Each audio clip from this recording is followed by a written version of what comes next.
Netflix's stock just plummeted 8% in a single day, and Wall Street is scrambling to understand the reasons behind this sudden drop. The main culprit seems to be the company's mixed earnings report, which failed to impress investors. But what's really got analysts worried is Netflix's new plan to cut back on the publication of its What We Watched reports, which provide valuable insights into viewer behavior and content performance. This move has sparked concerns that the company is becoming more secretive about its data, making it harder for investors to make informed decisions about the stock. As a result, Netflix's stock is taking a hit, and it's unclear how the company plans to regain investor trust. The implications of this move are significant, as it could impact not just Netflix's stock price but also the broader media industry. With more streaming services emerging, the ability to access data on viewer behavior is crucial for companies looking to create content that resonates with audiences. If Netflix is no longer willing to share this data, it could give its competitors an edge in the market.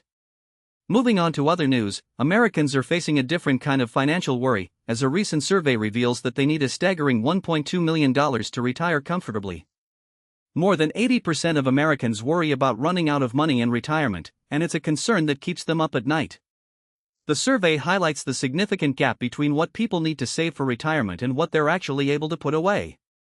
With many Americans already deep in debt, the prospect of saving enough for retirement seems daunting. This has significant implications for the broader economy, as a large population of retirees without sufficient savings could put a strain on Social Security and other support systems.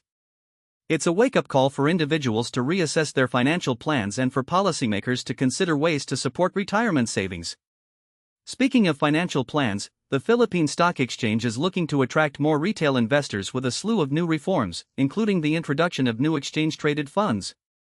The goal is to lure investors away from online gambling and cryptocurrency trading, which have become increasingly popular in the country.